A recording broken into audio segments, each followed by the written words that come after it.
A verdict of obedience of the Sharia court on a disobedient Muslim wife. This is a love story that was written in English and translated into Arabic by Dr. A. Ahmed. Copyright. All rights are reserved. All characters in this book are fictional and any resemblance to real persons, living or dead, is purely coincidental.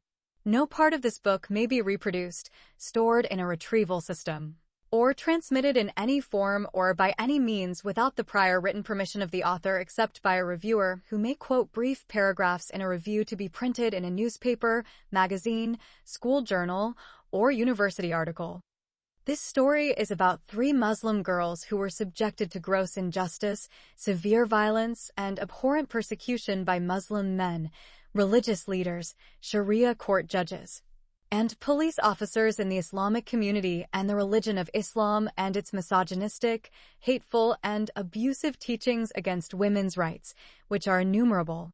For example, beating of women, polygamy, child marriage, circumcision of the private parts of small Muslim girls, which is known as female genital mutilation or FGM, slaying them in honor killings, inequality between males and females in inheritance, testimony in court, marriage, divorce, men's guardianship over women, controlling their lives and destinies as if they are minors, physically handicapped or mentally retarded, and forcing them to wear the hijab, niqab, or the humiliating burqa, which makes them appear as if they are scary ghosts.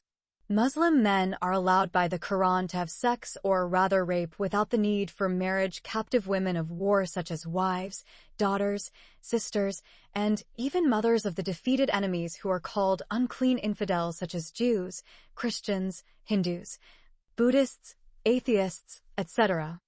Islam forbids a Muslim woman to become a president of a country or a boss at work or a judge in court, and she is strictly forbidden to lead men or women in prayer as an imama. Moreover, the Prophet Muhammad said the woman is an unclean creature just like a dog and a donkey, and therefore as a defiled being she annuls the man's prayer if she passes in front of him while he is praying. The Quran likens the woman to the human feces and urine which spoil the man's ablution or religious cleansing. Many Islamic countries prevent women from going to school and work, and they are not permitted to drive cars, bicycles, or motorbikes. And none of them is allowed to leave the house without her husband or with the muharram man the woman is forbidden to marry, such as her father or brother.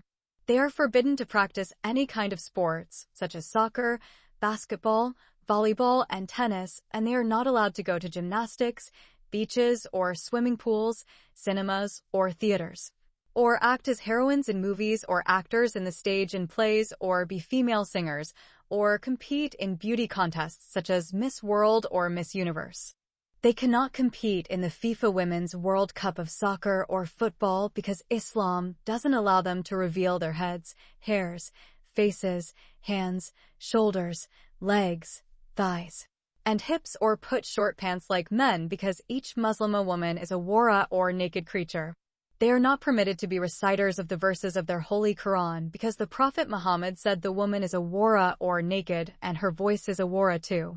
He also said the woman comes in the form of Satan and retreats in the shape of the devil.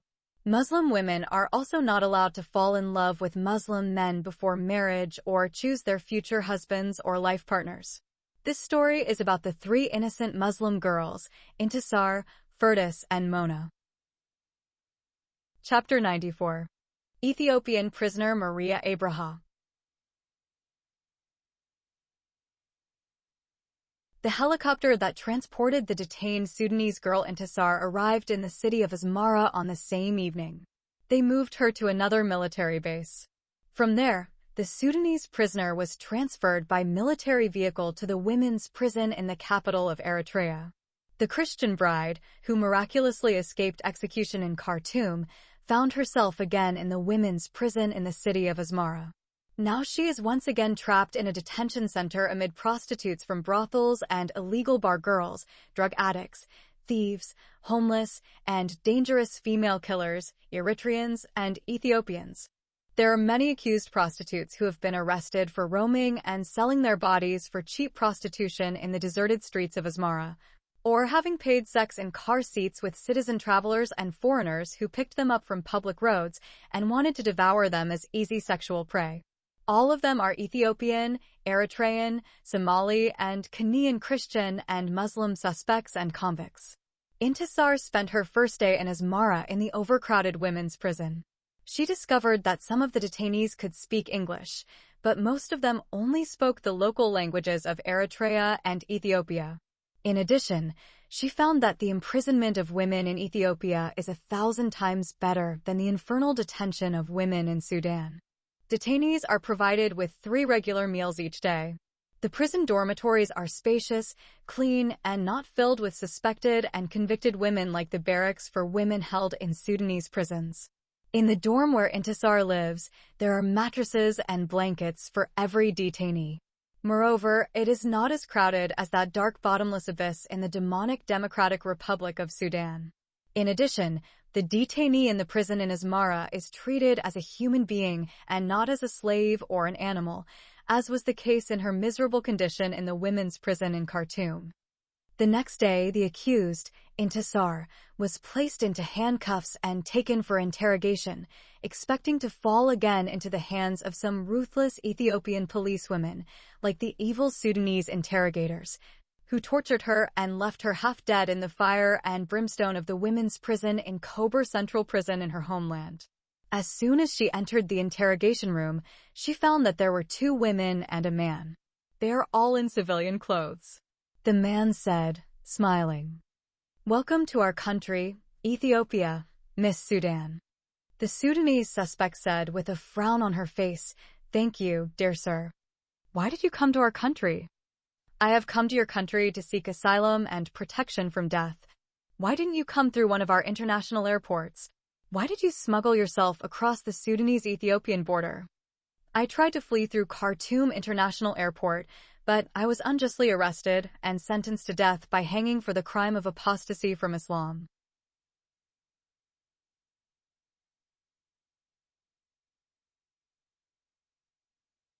I read the report of those Ethiopian army officers who interrogated you. But I do not believe that Sudanese law will sentence a Muslim girl who changed her religion from Islam to Christianity to death by hanging in a public square. Many people in Ethiopia have converted their religious affiliation from Islam to Christianity and vice versa, and no one has arrested them or tried to kill them. We have people here in our country who call themselves communists and follow no religion at all, and some atheists who also don't believe in God. Every citizen here is free to worship whatever he wants. Even if he wants to worship Satan, he can do so, and no one has the right to persecute him or kill him, even if that person is a member of his family, such as his father, mother, or brother.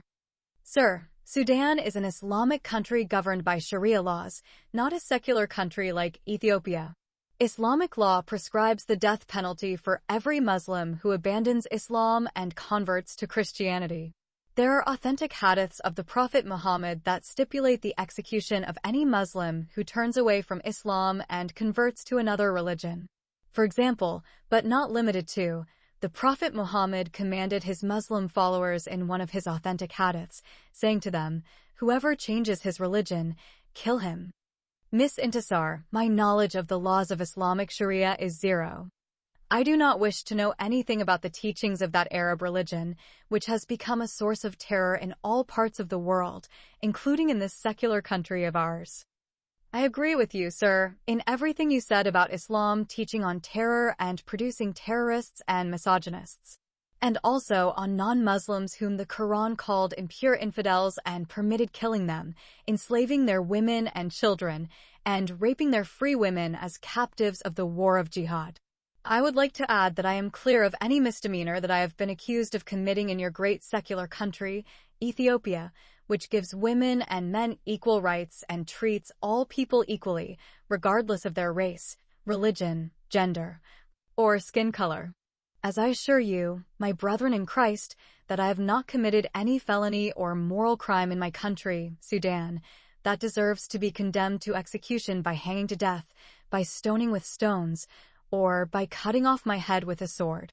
However, as I said in my confessions at the military base of the Ethiopian soldiers, I fell in love with a boy before marriage, and I did not commit adultery with him, and even married him in a sacred Christian union in the church in Khartoum City through the priest, after I changed my religion from Islam to Christianity. Falling in love and changing religion are not punishable offenses here. In my country, Sudan, apostasy from Islam is a crime punishable by law and leads to death by hanging, stoning, or beheading with the sword. Well, we don't want to get involved in your ridiculous religious strife in your damned Muslim country. What is important to us is that you illegally smuggled yourself into our country. For this crime, we have to deport you to your country, Sudan. Dear sir, you must know that every day dozens of poor Africans and displaced Arab Muslims smuggle themselves out of North Africa in human smugglers' boats across the Mediterranean Sea to the western shores. And when they reach Europe and are caught by the Coast Guard, they will not be treated as criminals, but as victims of civil wars, famines, political, religious, and ethnic persecution. Then they are given the status of refugees, and secular European countries like yours take care of them. So please, sir, treat me like a Sudanese refugee fleeing religious persecution and class discrimination between rich and poor. Do what you want to do for me except send me back to my country of origin.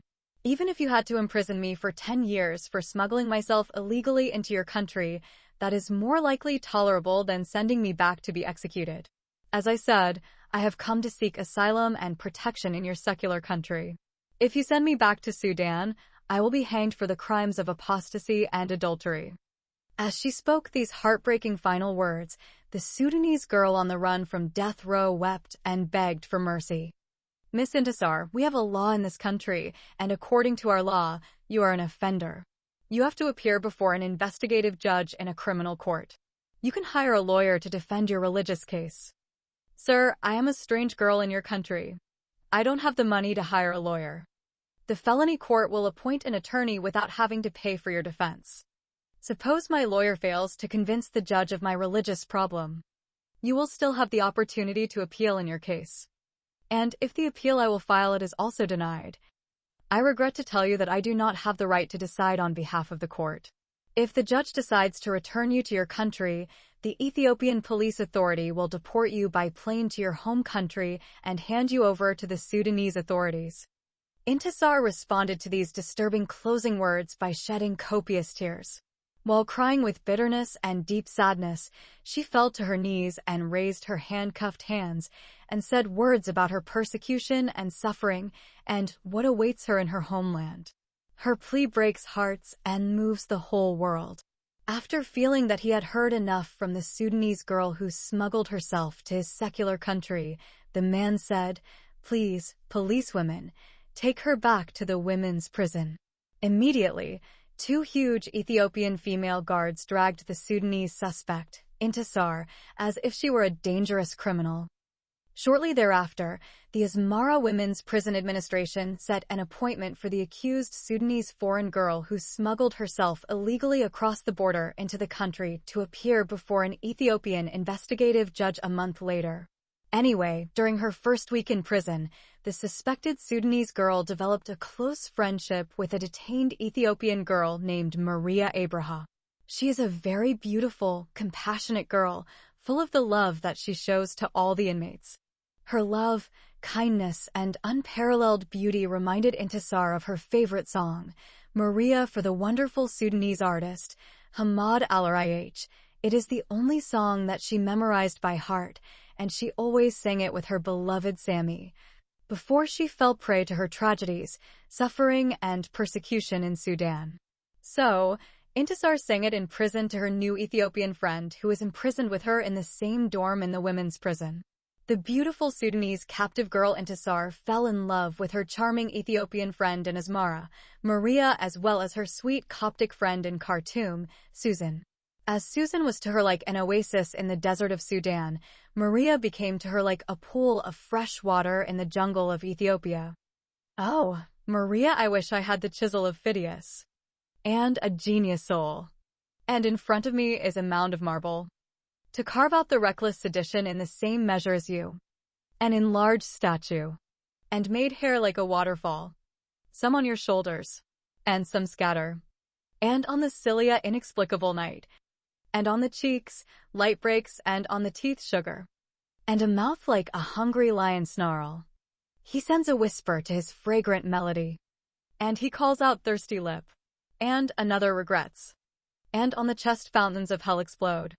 And a belt and a straight. The shorter I say it is the waist was smaller. Oh, Maria, if only I had a chisel of Phidias and a genius soul. I created you. Oh my goddess, my goodness is in my hands. Oh, Maria, I wish I was at the top of the Olympic sitting. And about me the brides. I am at the peak of inspiration between inspirations. Drink the pure wine of Bacchus. So, if the ecstasy goes in me, I fall back and call out, hey girls. They plucked the guitar gently. And here are the songs for Maria. Oh, Maria, what 20 has become in the price fluctuate. She wears a celibacy dress. Secretly, she desires. And with our chest, Prometheus screwed into the rock torture. In the body of 1,000 fires. And the body of 1,000 scorpions. You, Helen, oh, who crossed the sea of my veins 1,000 compounds. Oh, eyes like springs. Serenity and softness. And lips like clusters fullness and sweetness. And cheeks like my dreams light. And beauty. And a strong figure pride, swagger. And blood filled all the arteries craving. Oh, girl. You apply it morning and evening gypsy. Oh, Maria, I am from Africa. It's a great desert and the equator. It charged me with the heat of the sun. And it distorted me like an offering. On the fire of the Magi, it scorched me. I am from it like an ebony tree. I am a sulfur mine inflammable. Everything I smell is amazing at a distance. Come here, oh Maria. I am from Africa. Hungry like a little baby. I fall for a red apple who brings her closer and becomes guilty. Come on, say goodbye to the foolish gods, get angry. And tell them they did not respect the desire of a human soul. What kind of paradise without love? Like a barren desert. Oh, Maria. And tomorrow you will blow into my sails. Parting breath. And I'm getting distant like Ulysses in the depths of burning. We may not meet again, oh Maria. Exalted be, sign your name with fire here in my lips. And say goodbye, Maria. The Abyssinian, Maria, is loving, charming, and beautiful. She is also a highly educated girl. She holds a master's degree in languages from a prestigious faculty at the University of Asmara.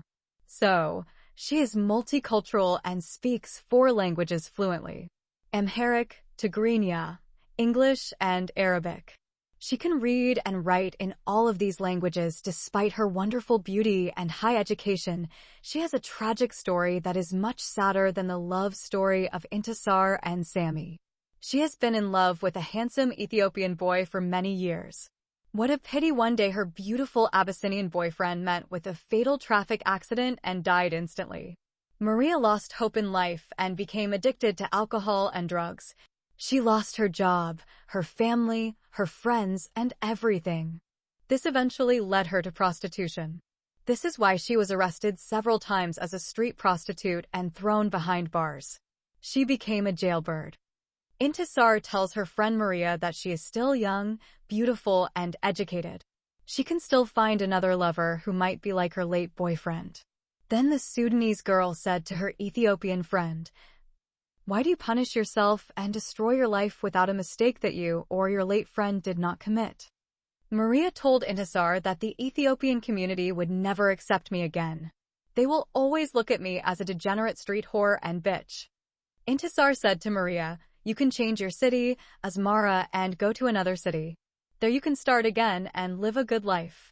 Also, since you are a highly educated girl who can speak many foreign languages, you can apply to immigrate to Canada or Australia. You can also work as an interpreter at the United Nations office in Addis Ababa." Maria accepted Intisar's advice and told her with joy that no one before you had given me such good advice since I lost my late lover. Perhaps God sent me to your country and to this prison for you. Yes, you're right, Intisar. You are like an angel who came into my life to open my eyes and change my destiny forever. As a result, the Abyssinian street prostitute who frequents prisons completely changes her thinking. Then she promised her foreign jail inmate that she would never sell her body again and would never touch alcohol or drugs. Similarly, the Sudanese prisoner told the Ethiopian prisoner about her tragedy. Maria felt sorry for the persecution, torture, and injustice that Intisar was subjected to in Sudan and Ethiopia and appreciated her courage, struggle, and patience amidst all the evils that happened to her. Then she encouraged her not to lose hope in life. Why don't you call the United Nations office in Addis Ababa and tell them about your emotional, social, and religious problems? Maria asked her Sudanese friend. How can I contact them while I'm in prison? Intisar responded to her Ethiopian friend. This is not a problem at all. I can do that for you. I will be released from prison in 1 week. Then I will go to the UN office and apply for asylum for you in Ethiopia. But how can I prove to them that I am the same Eritrean girl who was granted refugee status in Sudan? This is not your task. This is their duty towards innocent persecuted people fleeing their countries and hiding in other foreign countries. They can write or phone you at the prison in Asmara or send a fax to their office in Khartoum and check your application for refugee status here. After a week, the beautiful Abyssinian girl Maria Abraha left the prison in the city of Asmara and headed to the capital of Ethiopia, Addis Ababa, to live a new life free from drinking alcohol, drug abuse, and cheap street prostitution. The two girlfriends, fellow prisoners, separated from each other with many tears. The days after Maria's departure were dull for Intisar. 10 days later, the detained Sudanese girl lost hope with the promise of her Ethiopian inmate, who was released. She thought maybe the UN office didn't believe her friend or she forgot to keep her promise. Moreover, Intisar believed that Maria had returned to her old life of addiction to alcohol, drugs, and street prostitution. The 10 days have become 20 days. Intisar knows that there are only 3 days left until her trial. She became sad, gloomy, and lonely in the jail. She felt that she had been placed under a curse by her late sister Firdaus. She also thought she was cursed at the time of birth. She concluded that God hated her for her sins and transgressions and condemned her forever. Wherever she goes, she is met with hatred, enmity, rejection, and condemnation. She struggled and fought many battles to achieve her life's dream of being a wife and a husband with her lover, Sammy. All her life she dreamed of having children with him and raising them together. She has walked many miles on foot and seen many evils. She walked through the jungle of the Valley of the Shadow of Death in Africa, alone, until fate made her fall into prison again. Even here in this foreign, secular country, thousands of miles away from her Muslim country, she was condemned by Christian people who did not know her. She feels that she was cursed before she was born and that bad luck always haunts her. The Sudanese captive has now dried up from any beauty or perfume. When she was in the city of Gadaref, the third innocent girl Intisar first felt that few people had conspired against her and her lover. But later, when she went to jail in Khartoum, she blamed her entire Muslim community. Now that she is inside the women's prison in the city of Asmara, she views the entire human race as her enemy. She wishes death to get her out of such a whirlwind of this never-ending suffering. As usual, Intisar believes that God will compensate her for the evil she did to her younger sister, the second innocent girl Firdaus. She again envied her late sister for the reason of her short suffering and quick death. As for her, she was judged by God to live long and suffer more. Her unhappy life and bitter tragedy became even worse than the legendary story of the wandering Jew who was also called the Eternal Jew. The tale of the Eternal Jew is not a true story, but a legend created due to the growing anti-Semitism of Jews among the Christians of Europe. To this day, many Arab Christians, as well as Muslims in the Middle East and North Africa, believe in the same fictional anti-Semitic myth. An American Christian bishop visited Europe and falsely claimed that he saw the wandering Jew, and the false story moved with him to the United States of America. It became like the Protocols of the Learned Elders of Zion. It is yet another anti-Semitic apocryphal text that purports to reveal an insidious Jewish plot of the Learned Elders of Zion to take over the world. The Wandering Jew was known as Ahasuerus. It's a medieval legend about a Jew who refused to give Jesus Christ water or wouldn't let him lean against his wall while the Lord carried his cross on his way to Golgotha. As punishment for his unforgivable sin, God condemned this Jew to perpetual wandering, pain, and torment until Christ's second return to earth. Everyone wishes to live a long life, but a long, happy life. But this wandering Jew was doomed to a long life of perpetual suffering and a constant, restless, and endless wandering. The apostate Muslim wife who became a Christian bride fleeing execution, Intisar, also believed that God had cursed her and condemned her to live a long life of perpetual suffering and constant restless wandering. She concluded that her apostasy from the religion of Islam and her conversion to Christianity were the ones that brought the eternal curses of Allah and his prophet Muhammad upon her. She wished she had not escaped the day from her gallows and the thousands of her stoners. If she had been hanged or stoned, she would have ended everything and gained eternal life, either in the bliss of the Garden of Eden or the fire of hell that will never be quenched and its fuel humans and stone. She tried to commit suicide in the Nile River, but even death refused her. She has no way of escaping her endless suffering. On that day, the Sudanese prisoner was informed that she would be transferred tomorrow morning to the Central Women's Prison in the Ethiopian capital. Nothing more than that, she was told. She concluded that her trial would be held in Addis Ababa rather than Asmara. Intisar left the prison the next day with a sad and gloomy face. She laments her ordeal the entire way. She did not even look at the faces of the 2 Ethiopian female guards who guarded her during the trip. They arrived in Addis Ababa in the evening. She was taken directly to the main women's prison. That night, Intisar couldn't sleep, and she stayed all night crying and lamenting her bad fate in life. She expected that she would not be able, through her lawyer, to prevent the Ethiopian criminal court from deporting her to Sudan.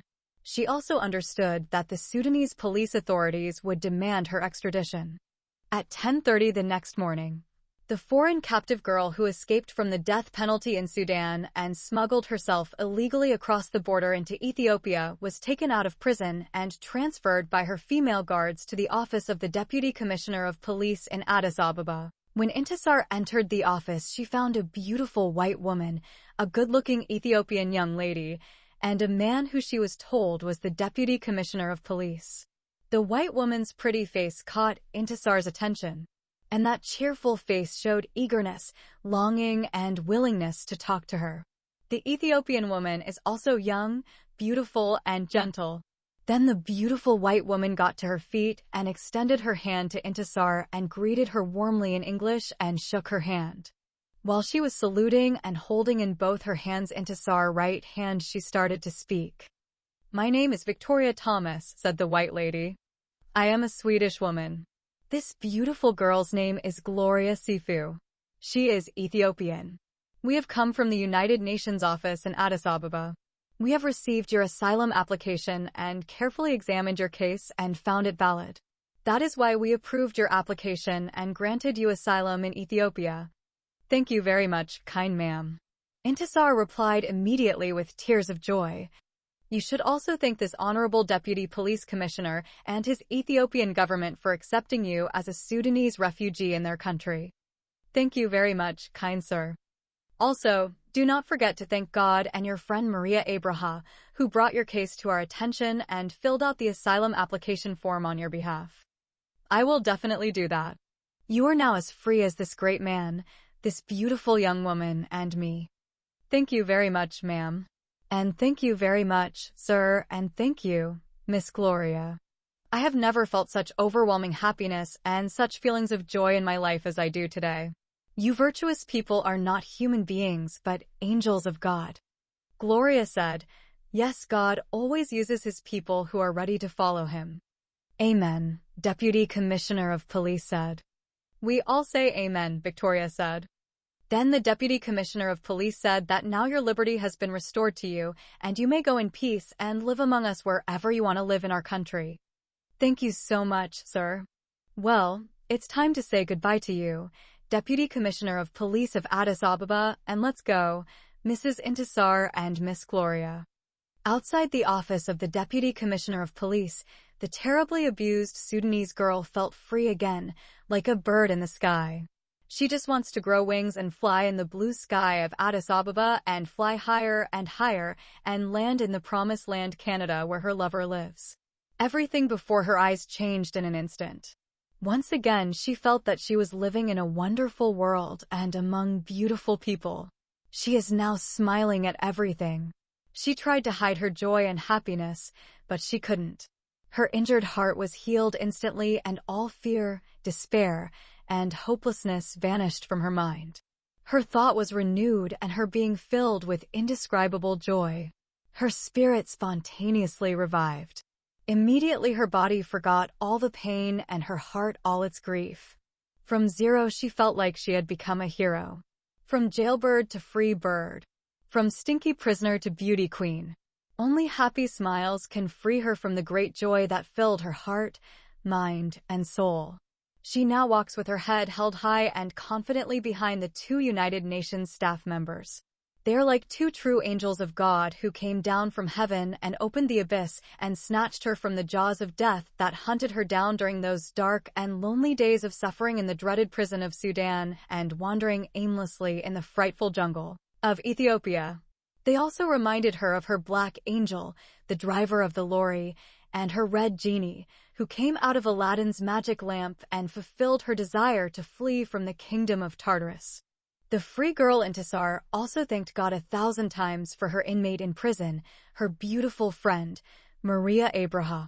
The free Christian bride from prison asked her generous Lord to bless Maria abundantly and to give her a new and wonderful life and a handsome and loving friend to have as a life partner like her holy Christian groom, Sammy. Inside the car of the UN, the happy Sudanese refugee girl Intisar cannot close her mouth and hide her smile.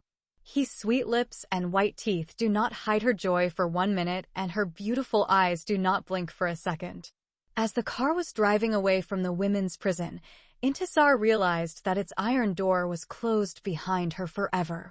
And there, on the far horizon, she can see him waiting for her with great joy, his arms outstretched, ready to embrace her.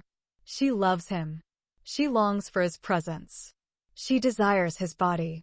She wants him to hold her in his arms, to love her heart, and to erase from her mind all traces of her painful past. "Yes, I still love you, Sammy," Intisar whispered to the mental image of her lover. "I loved you yesterday, I love you today, and I will love you forever. No power in heaven above or authority on earth below can ever separate us again." Then the Swedish lady Victoria said, after a long silence, as if she had read the thoughts of the liberated Sudanese refugee, "We know you are a married woman.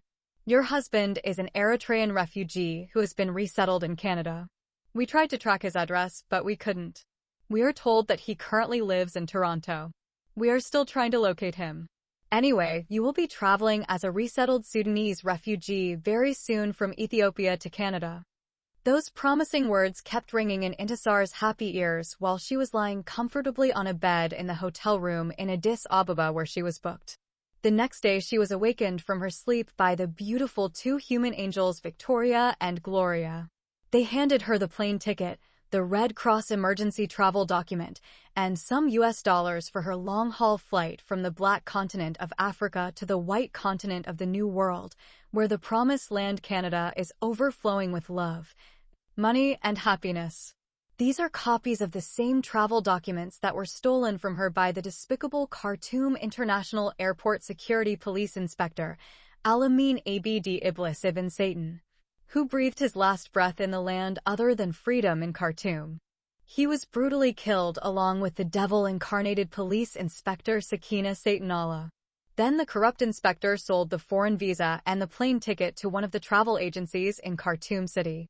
Then the beautiful photo of the Eritrean refugee girl Intisar was changed and replaced with the image of an ugly Sudanese girl who was willing to pay a large sum of money to emigrate to the dreamland Canada. In India and some other third-world countries, people sell their bodily organs and homes to buy immigrant visas to the West. Many Arabs and Africans risk their lives and flee across the Mediterranean Sea in rickety fishing boats to the coast of Europe. Hundreds of them drown in the huge waves every week, along with their women and children. The UN legal representatives Victoria and Gloria also brought the Sudanese refugee girl Intisar some new fancy clothes and pretty shoes. Then they informed her that within a week she would be flying from Addis Ababa International Airport to London Heathrow International Airport, and her final destination would be Toronto International Airport in Canada. Their generosity reminded the Christian bride, Intisar, of her Coptic friend Susan and her good family. During her terrifying and dark days in the infernal Sudanese prison of women, the unjustly detained Christian bride almost forgot every person she knew in her life. She knew that she is an innocent girl who was unjustly imprisoned and sentenced to death for crimes she did not commit.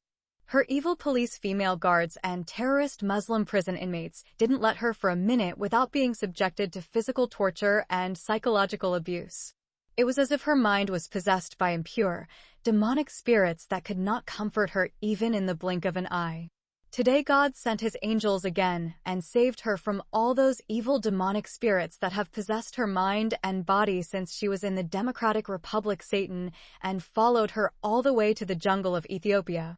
Now suddenly Intisar became free like a beautiful and happy bird, like a colorful butterfly flying over flowers and roses. She wants to grow her wings and fly to the blue sky and land in front of her soulmate, Sammy, and they will live together happily ever after in their promised paradise, the land that flows with milk, honey, money, happiness, and eternal love. Chapter 95. The latest news about the executed apostate Muslim wife. Dear Sammy, we regret to inform you of the brutal murder of your beloved friend and our dear friend Intisar. She was stoned to death today at 10:30 a.m. by crowds of thousands of fanatic Muslims in Freedom Square in Khartoum. We ask God for consolation and patience for your loss and for all of us. With all due respect and appreciation. Sincerely, your friends Sulla and Mona. Sammy received the aforementioned short letter in his shelter in Canada a week after the day his beloved Christian bride, Intisar, was executed in Sudan. Before this sad news reached him, he had many correspondences with Sulla and Mona. He corresponded with them by writing many letters, sending emails, faxes, text messages, and talking to them via WhatsApp and Messenger. And call on the phone. None of these correspondences were known to his unjustly imprisoned Christian bride, the late third innocent girl Intisar. He even wrote direct letters to her while she was in the women's prison in Khartoum, but all his letters were intercepted, torn into pieces, and thrown into the wastebasket. In his letters he implored his beautiful Christian bride to return to Islam and to accept Hassan Majub al-Hilali as her legal Muslim husband to save her life. The Christian groom Sammy was left with these two bitter choices. He concluded that all his efforts to save the life of his unjustly imprisoned lover, Intisar, were in vain when he received the above message from their friends, Sulla and Mona. The words of that message became like ghosts that followed him wherever he went. When he wakes up, he finds them written all over the place. And when he goes to work, he sees them printed on every piece of paper he looks at. Only sleep could temporarily relieve him of that painful truth. In dreams, he sees her beautiful face smiling at him, and he can embrace her sexy body. He can kiss her sweet lips, and he can take over her entire being. But reality wakes him up in the middle of the night like a jealous maid. Then she tortures him with her harsh words. You have been separated from her forever. Satan's jealous daughter screamed in his ears several times and said to him in his face, Intisar is no longer yours. She is dead and gone out of your life forever. To avoid such a bitter reality, the bereaved lover wants to sleep more and stay awake less. The widowed Christian immigrant Sammy boycotted all social life. He wants to live in his past memories. He has decided not to marry again. The sad case wears black mourning clothes all the time and mourns day and night the painful loss of his late girlfriend Layla. Rather, he has become worse than the mad lover and loner, Kays, who became insane when he could not marry his beautiful sweetheart, Layla. He decided to weep and mourn for her all the rest of his life. For him there could never be a girl like Intisar again in his life. She is unique in her personality, beauty, love, and devotion to her lover. And so, he concluded that even the Creator God would not be able to make a second girl like her. It is for this reason that he is determined to remain faithful to her until death takes him to her. He knows she cannot come back to him, but he will die one day and go to her wherever she goes, whether heaven or hell. He believed that she died as an apostate Muslim woman and Christian infidel girl and went to hell. He also decided to remain an apostate Muslim like her and die and go to hell as she landed there before him and burn with her forever. He decided not to go to any church or to any mosque in Canada. He now hates the religion that made her an apostate Muslima and a Christian infidel, and she became an enemy of the God of the Quran, Allah, her Prophet Muhammad, and her Sudanese Arab Muslim people. He has become an atheist person who does not believe in God or any religion. The sad lover, Sammy, filled his room with pictures of his late beloved, Intisar. On every wall put her pictures. The resettled refugee migrant knows only one street in Toronto. That street takes him by bus every day to work and brings him to his apartment. The friend has no other correspondence with anyone after the execution of his girlfriend. The last letter he received was the one that brought the sad news of the brutal execution of his beloved Intisar. He didn't even reply to his friends Sulla and Mona. He decides to cut ties with anyone he knew in the past. Sammy considered all his friends dead with Intisar. He continued this routine for several days until one day he received another letter from Sulla and Mona. At first he decided to burn it before reading it. Somehow a sixth sense compelled him to resist such a thought and made him open it and read it. Dear Sammy, greetings and respect. How are you, our beloved friend? It's been a long time since we've heard from you. Everyone here is fine. My beloved wife Mona is expecting a baby and will soon give birth to our firstborn. The two intimate lovers, Walid and Badriya, will marry next Thursday evening. We have some important information for you. It concerns your late beloved wife and our dear friend Intisar. Our last letter to you is short and to the point. We had written it and sent it to you just 2 hours after Intisar was scheduled to be executed.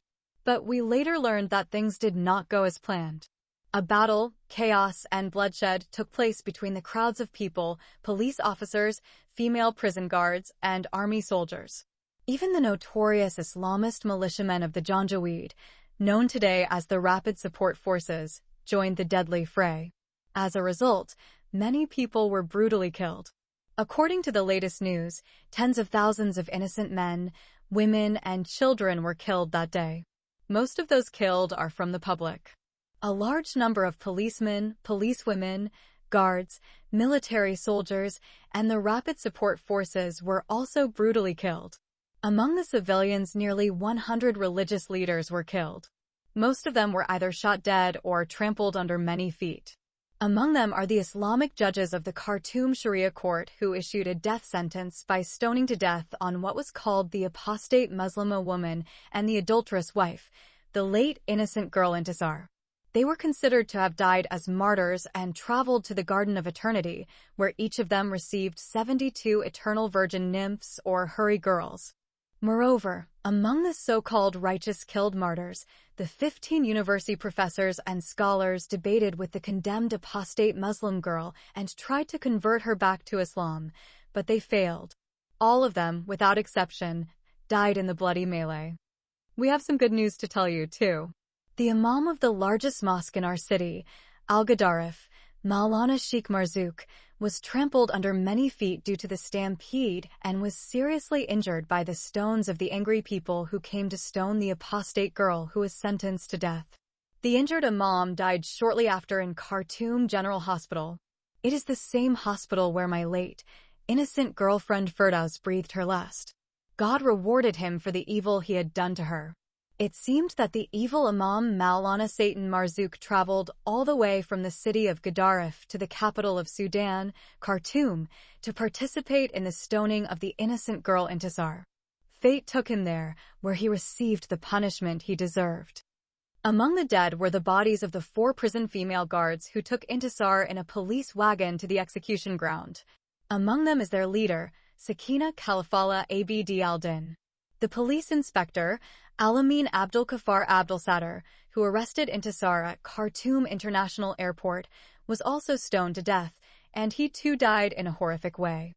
Finally, we do not regret to inform you, but rather we are happy to tell you that the body of your father Osman Satan al-Tayyib was also found brutally murdered through stampede.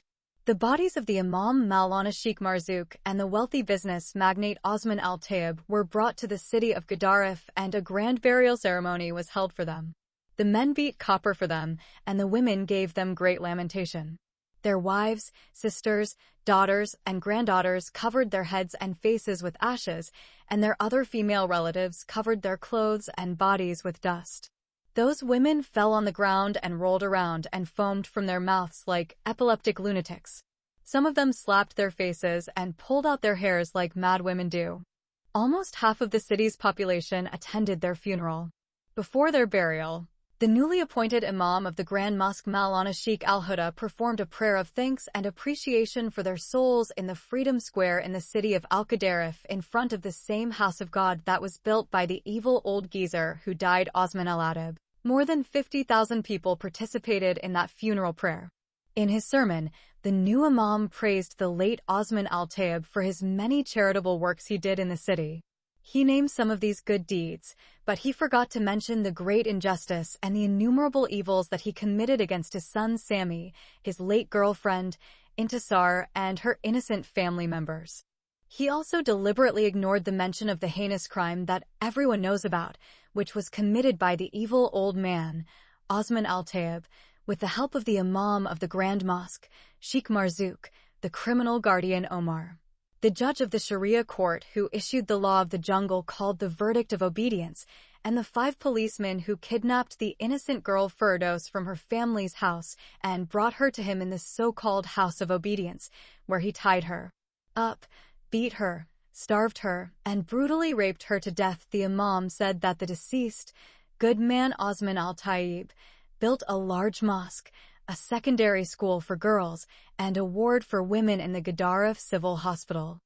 The Imam also claimed that the late Shaheed was planning to build another large hospital in the city and give it his name, Osman al-Tayyib Hospital, but the cruel hand of fate did not allow such a generous man to live to achieve that great charitable work. After praying for those who were falsely called the 2 noble souls, the new Imam declared them the martyrs of freedom and dignity, who were martyred on the Islamic battlefield of the Mujahideen while carrying out their duty as God's soldiers. They had come to stone the cursed girl, the apostate, and the adulteress, but they found themselves with the other soldiers of Rahman fighting a bloody battle against the corrupt police and army forces in the city of Khartoum. The Imam concluded his long sermon by saying that every believing Muslim who died in that battle became a shaheed or a martyr, except for the condemned Muslima woman, the apostate, the prostitute, the unclean infidel, the police officers, the prison guards, and the army soldiers. In any case, my wife, Mona, and I believe that what happened to them from a heinous mass death was God's punishment for those who gathered in that cursed land to stone the innocent girl, your beloved friend and our dear friend, Intisar, unjustly and maliciously, for alleged crimes leveled against her, but she did not commit. Because the stones they brought with them they used to kill each other. Now they call that fateful day Black Sunday. We also have 2 important pieces of news that are not related to the massacre in Freedom Square in Khartoum, which we would like to tell you about, and they are the tragic end of the other 2 villains, the politician Mahjoub al-Hilali and the imposter magician, Hajj Muhammad. We read in the local newspapers that these 2 rapists had a tragic end, like their friends in crime, Osman al-Tayyib and Sheikh Marzouk. Local newspapers reported that al-Faqih, the magician, Hajj Muhammad, had become a dangerous lunatic in the central prison of Gedaref, and therefore he was chained and deported to Taha Bashar Hospital for the Insane or Al-Tajani Al-Mahi Sanitarium for mental illnesses in the city of Khartoum.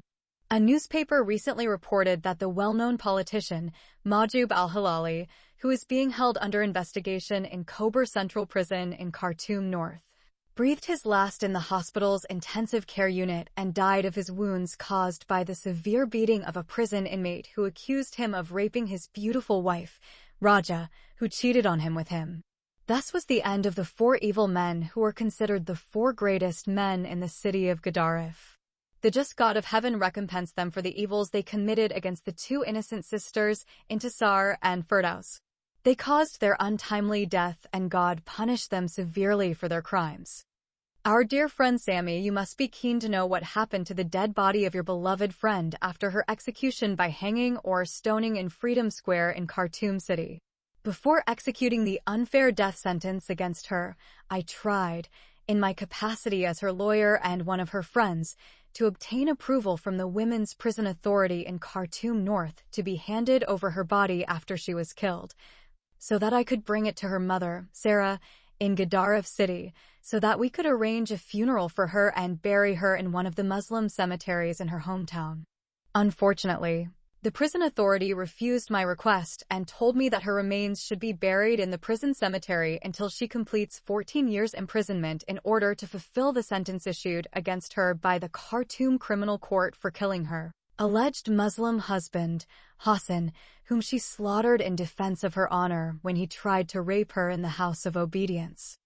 We waited several days to find out exactly what happened to Intisar's body after she was stoned to death. Since the news of the massacre that took place between security forces and Muslims, which claimed tens of thousands of lives, many stories have been told about her corpse. These stories contradict each other in different ways. We would like to briefly tell you about some of them. On the fateful Black Sunday, thousands of people gathered on the ground of Freedom Square to stone what was called the apostate girl, the impure infidel, the traitor to her country, the cheater Muslim wife on her husband, and the murderous adulteress.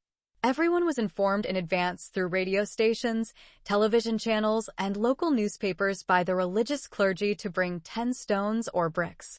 Half an hour before the time set for the execution of the death sentence, people were surprised by an announcement issued by the Women's Prison Authority in Khartoum that the method of execution had been officially changed from stoning to hanging.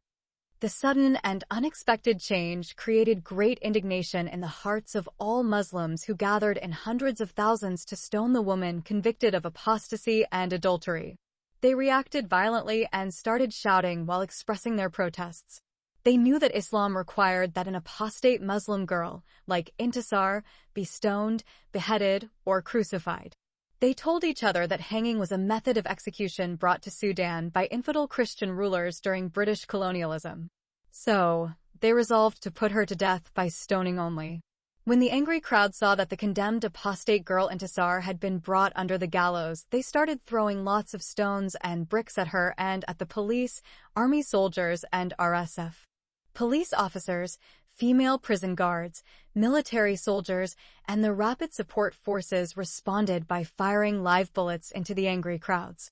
Many of these usurping Muslims had torn their clothes and rushed bare-chested towards the front lines of the battlefront under a heavy hail of live bullets. They decided to die as martyrs and go to heaven to enjoy the 72 virgins in paradise, where there are rivers of wine, milk, and honey. Many of them were shot dead, but most of them managed to break through the police and army barriers and started fighting fists and teeth with armed police officers and army soldiers. As a result of that heated battle, the gathering turned into a massacre and a bloody ground. The deadly battle between these two warring forces began at 10 a.m. and ended at 2 p.m. Sunday. During those 4 hours, the Khartoum government kept it secret. Local radio stations and television channels did not announce the massacre. Instead, they announced Intisar's death at 10:30 a.m. The massacre was jointly announced at 3:30 p.m. on BBC Arabic Radio News, France 24 Arabic News Channel, Al Jazeera Satellite TV, and French Radio Monte Carlo. The tragic news was a great shocking news for the masses of the people of Sudan. People in the north, south, east, west, and central of the country have been captivated by it. After that, the Sudanese government was forced to reveal the truth. London, Paris, and Doha televises disagreed with Khartoum TV of Omdurman over the number of human casualties and what happened to the condemned girl's body after her execution. According to our local news, there were small riots that resulted in the deaths of a few innocent victims. However, the above-mentioned foreign news agencies estimated that more than 10,000 people were killed and countless more seriously injured. Most of them were women, children, elderly, and handicapped and died due to the stampede. The number of those shot dead is estimated at more than 5,000. Most of the police officers, soldiers, and RSF were killed by stoning. The huge public space of the Land of Freedom in Khartoum has turned into rivers of blood. Once again, those international news agencies disagreed with our Sudanese news agency about what happened to the girl sentenced to death, Intisar. According to the news of the Sudanese agency, Sona was killed, but her body disappeared. Radio London reported that her death was not confirmed, while Al Jazeera and France 24 televisions announced that there is no confirmation of her death, but there is a high possibility that she was killed. The disappearance of her murdered body remains a mystery to this day. Despite this, the Khartoum government promised a large reward of 10 billion Sudanese pounds to the person who would hand over her murdered body or direct the police authority to the burial place of her remains. The Sudanese authorities also promised to send him to Mecca and Medina to perform the Hajj rituals at the government's expense.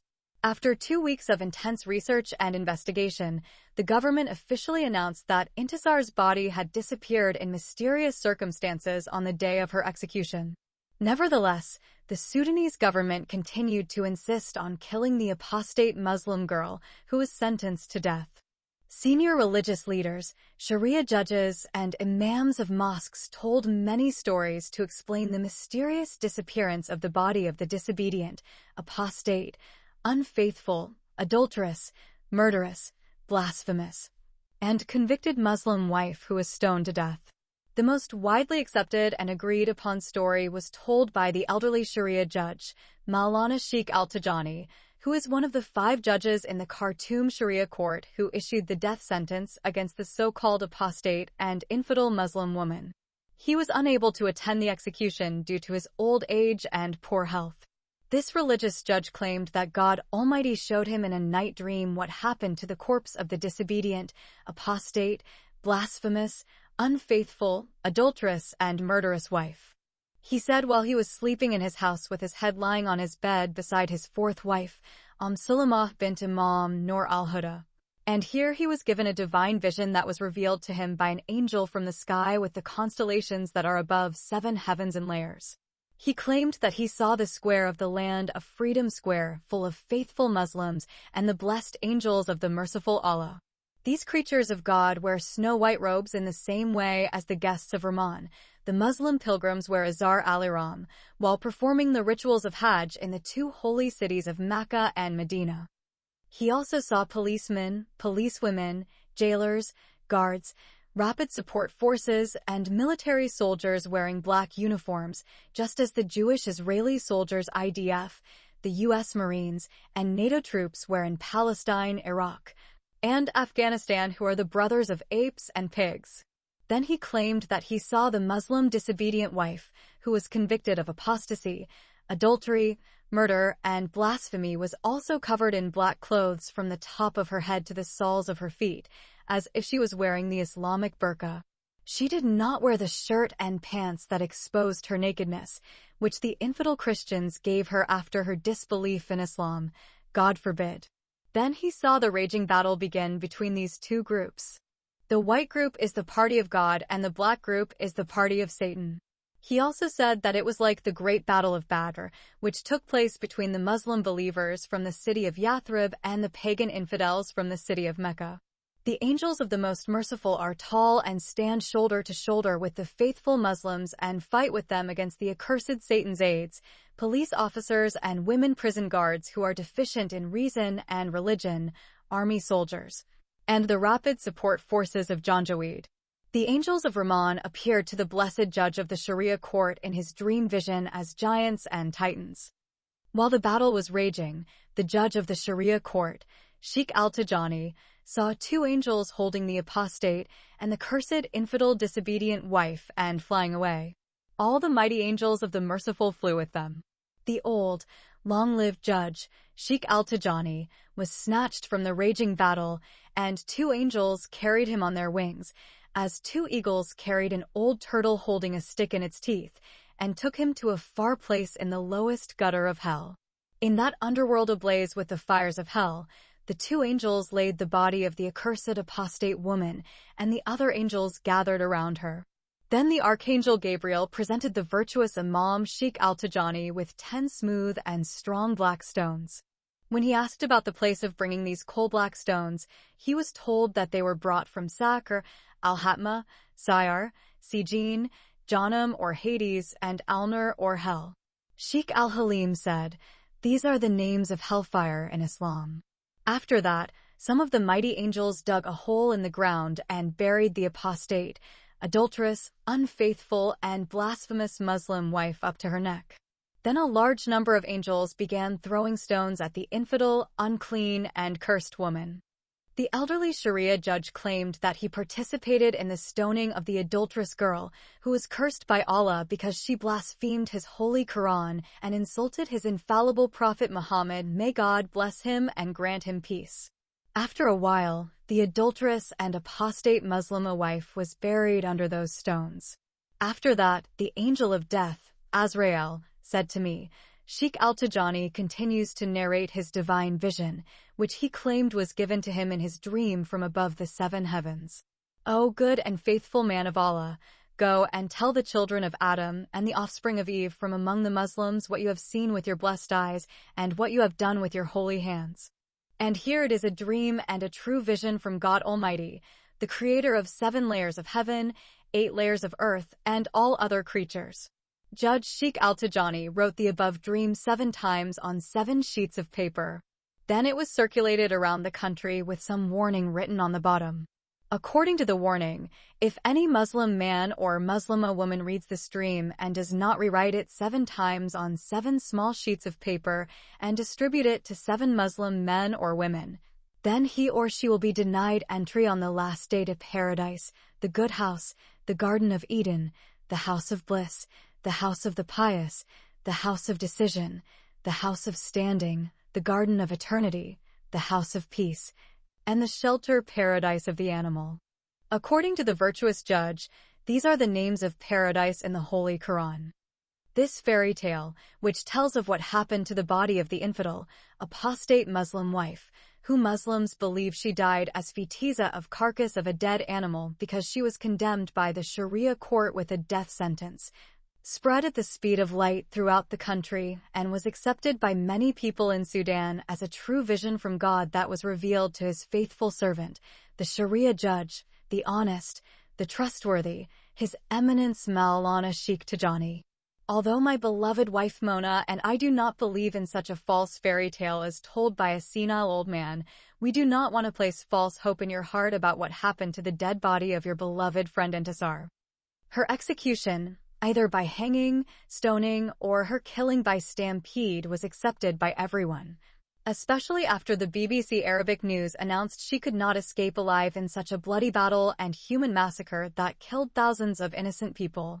Therefore, we both, Mona and I, believe that our dear deceased friend, Intisar, was killed by treacherous hands and died as a martyr of true love. She went to heaven to be with her late innocent sister, Firdaus, who was the first victim and martyr. One day, God will take you to her to be with her in a paradise for lovers, where there are victims of love who were martyred so many times in our accursed country, Sudan. Finally, we wish you a successful life in your new home, Canada. May God grant you success, patience, comfort, so you can overcome your great loss and deep sorrow. Please stay in touch. With much appreciation and love from our hearts. Sincerely, your dear friends Sulla and Mona. Chapter 96. Reuniting Unfairly Separated Lovers.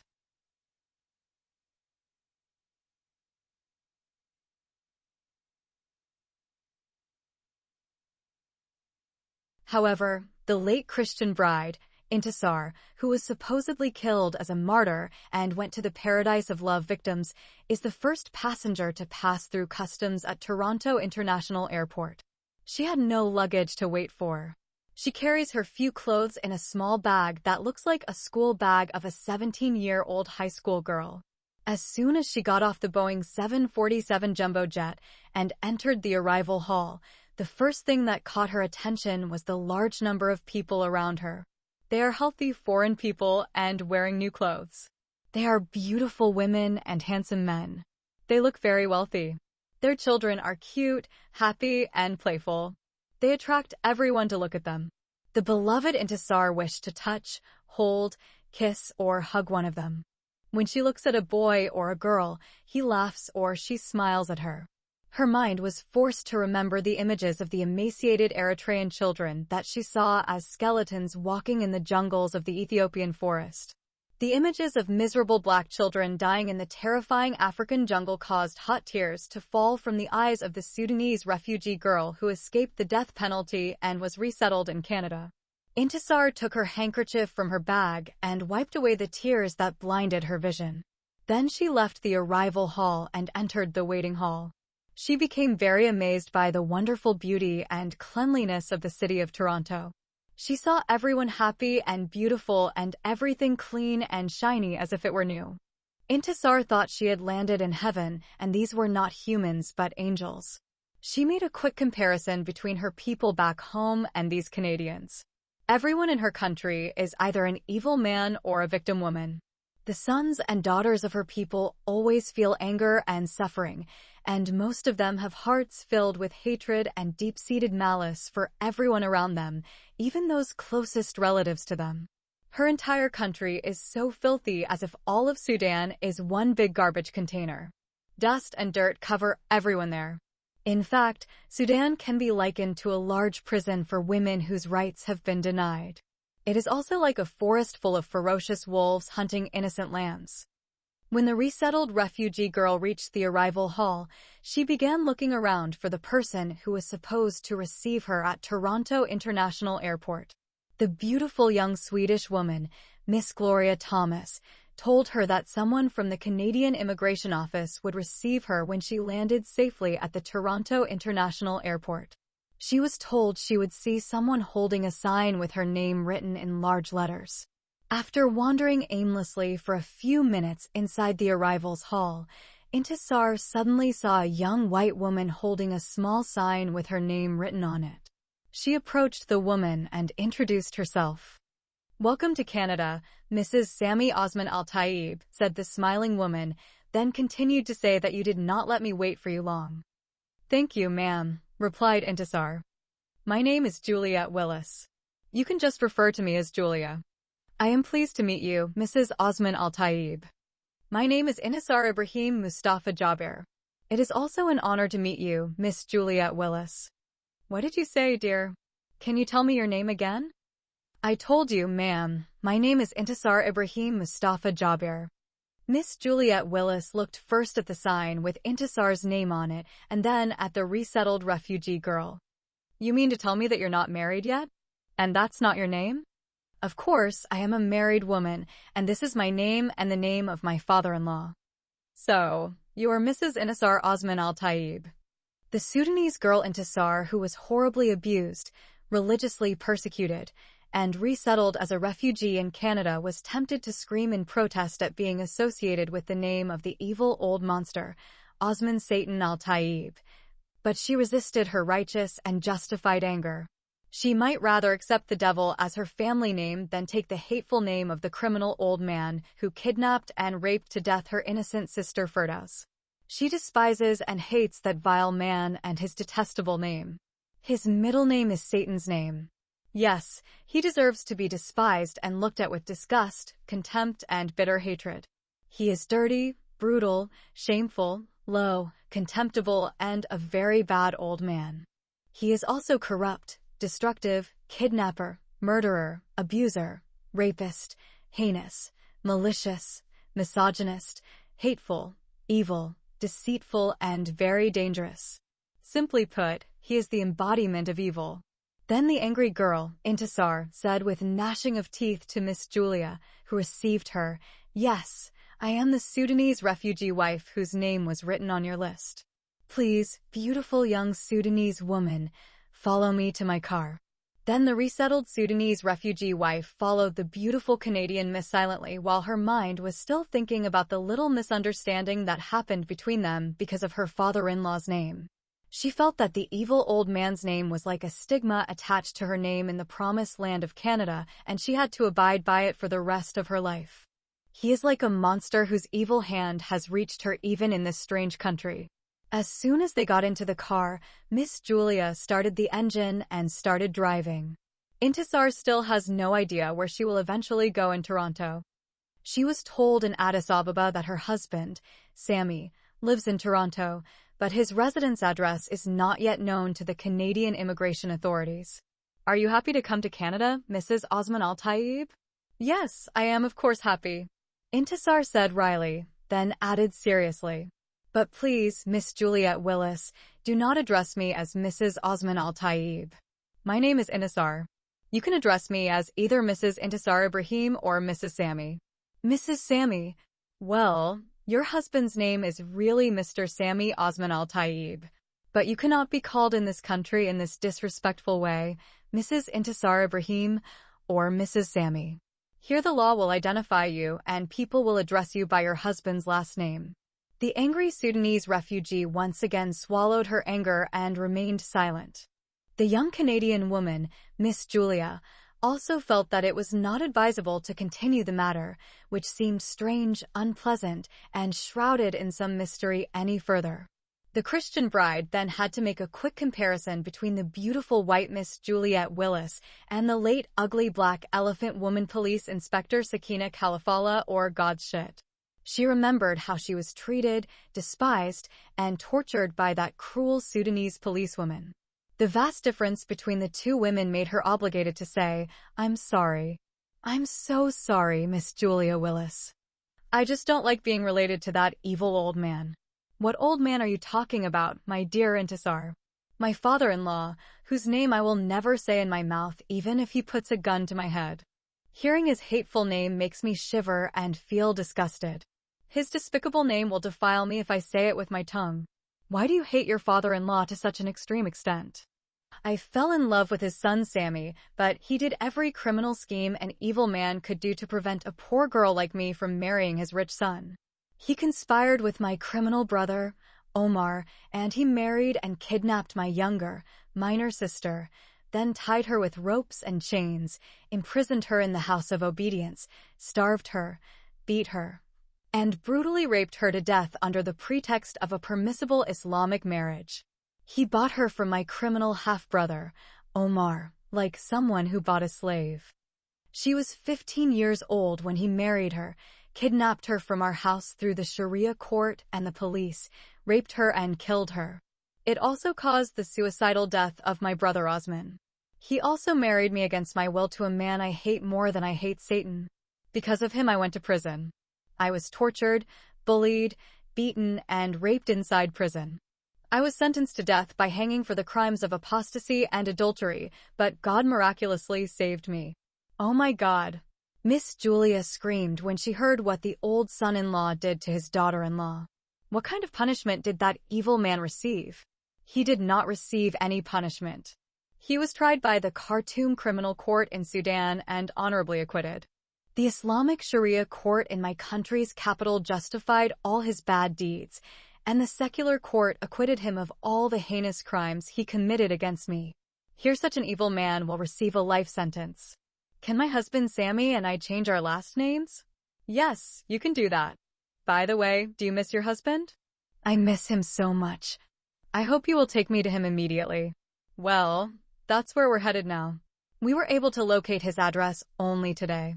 We didn't even have time to inform him that you were coming to Canada today. In fact, we don't have his phone number. Do you mind, my dear, if we take you to him without warning? Thank you very much, Miss Julia. Of course, I don't mind that at all. In fact, this day will be the happiest day for me and my beloved husband, Sammy.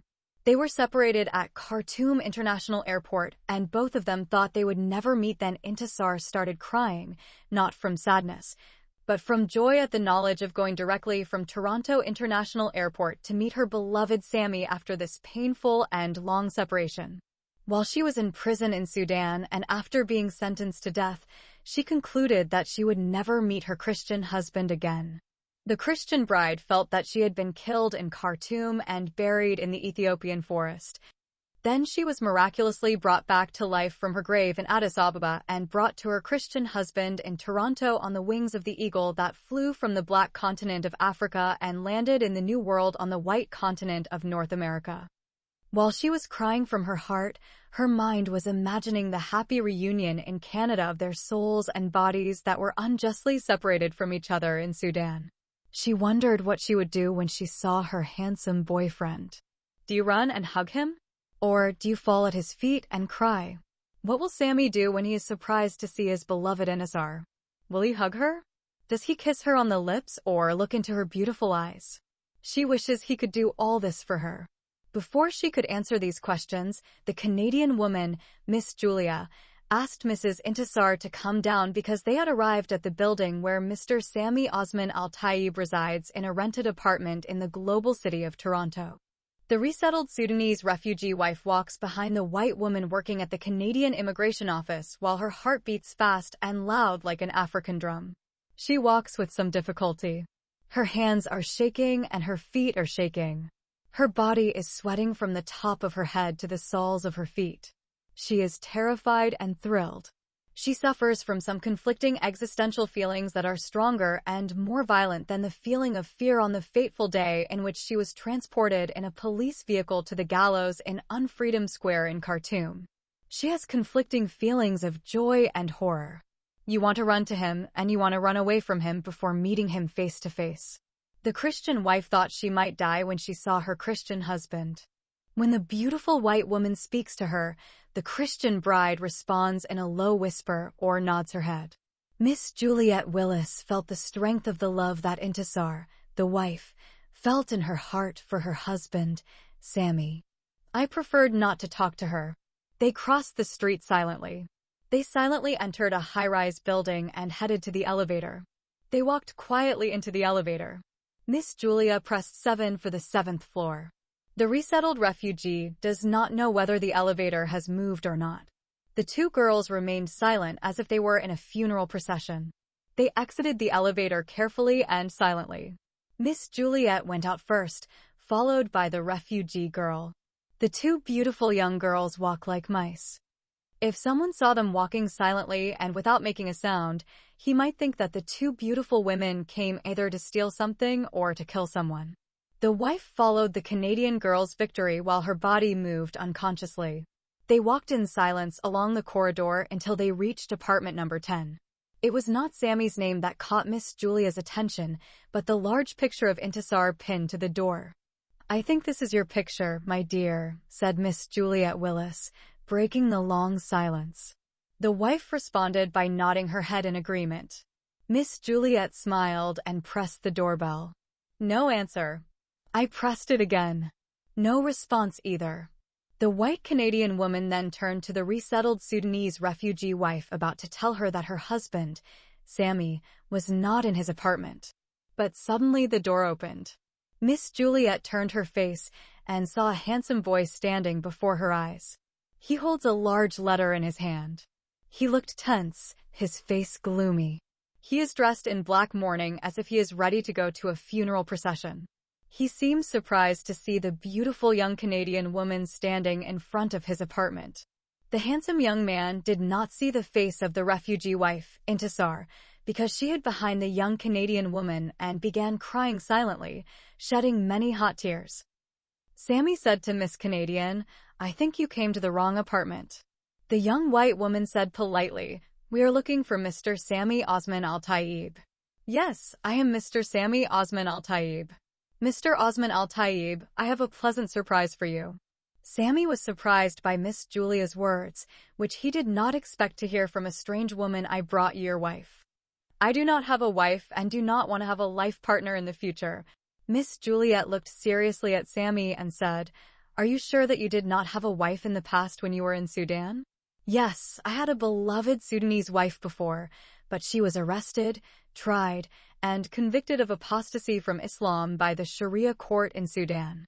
Then she was stoned to death and brutally killed with hands stained with the blood of innocents by thousands of evil Muslim terrorists in the city of Khartoum. At least did you recognize this beautiful young woman? Miss Juliette has the impression that husband Sammy saw his wife Intisar, but was unable to recognize her as a result of their long separation.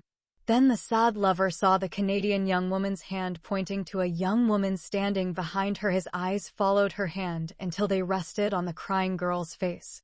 Sammy really couldn't recognize Intisar, even after seeing her face now. His eyes now looked at a face darkened by days of torture, suffering, and persecution. A face that has lost much of its beauty and charm. His eyes are red and surrounded by black circles.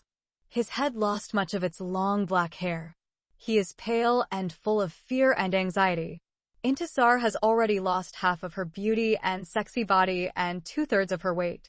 She became very thin and very weak, as if she had tuberculosis. She's like a dead zombie girl who has been revived and resurrected from her dark grave. She became a black version or a dark silhouette of the beautiful teenage girl who was full of energy, vitality, and a stunning, matchless beauty when he saw her for the first time at the National Cinema Theater in the city of Gedaref and fell in love with her at first sight. But today the girl who was taken out of the cell and brought to him from the grave is 100 times inferior to his beautiful lover, Intisar, who he left behind in the Democratic Republic of Satan. That girl was brutally murdered in a dark prison room near Khartoum International Airport when she was arrested and thrown into a Black Sea. Then she was buried inside a grave cell in the women's prison in Khobar Central Prison, and God miraculously saved her from the gallows in Khartoum's Unfreedom Square. She was divinely transported from Sudan on the wings of an eagle with a black angel and a red genie and landed in an extraordinary manner on the border of Ethiopia. She then walked through the valley of the shadow of death in the rugged jungle of Africa until she was recaptured and imprisoned in an Ethiopian army camp. She was exhumed and rejuvenated by an Ethiopian friend, a beautiful prison inmate named Maria, freed from prison by 2 United Nations employees, and finally placed in a coffin with wings and shipped to Canada. This is simply not his beautiful Christian bride with whom he spent the best days of his life in their hotel room during their wonderful honeymoon. This is a ghostly figure of a human female. However, the spirit of the beloved determined the victory of the spirit of her beloved companion, Sammy. She now feels like she is losing control of her body and falling.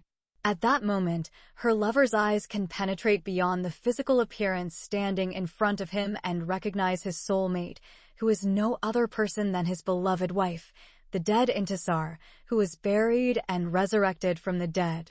His eyes and mouth became wide open. His body was paralyzed. He's starting to fall too. The beautiful lover, Intisar, fell first, and the handsome lover, Sammy, fell after her. Miss Canadian Juliette Willis watches such moments with great wonder. She saw the couple fall, but neither was unconscious nor dead. She first saw Sammy's hand extended and touched one of Intisar's cheeks. That touch restored some of his strength. Intisar responded with a flood of tears, but she was unable to utter a word. Sammy started crawling towards her with great difficulty. Intisar tried to crawl to reach him, but her paralyzed body could not move an inch. Sammy tried to reach her lips and kiss her, but he couldn't do that either. Miss Julia's wonder turned from shock to astonishment, then to bewilderment, to admiration, to awe, until it reached reverence and respect. You have never witnessed such a great union of 2 souls before or are likely to see it happen again between loved ones. She had never seen people love each other as much as these 2 immigrants resettled in her country. Intisar is still struggling to say a single word. She wants to call her lover's precious name before she dies. Sammy reached her somehow and his tears began to water her dead face. His tears are like divine water that came out of the fountain of love in heaven. Finally, his lips connected with hers and the word died in her mouth. Her spirit was revived and brought back to life. Her lips became fresh too. The 2 unjustly separated lovers entered into a deep and long love affair. Miss Juliette Willis blushed and turned her beautiful face away from the 2 fleshy lovers who were kissing each other with deep lips as if they had become one body. Then, she wiped the tears of admiration and joy from her sweet eyes. Thus, 2 soulmates Intisar and Sammy, unjustly separated in the hell of Sudan and miraculously reunited in the promised land of Canada, where they can live happily ever after, are reunited.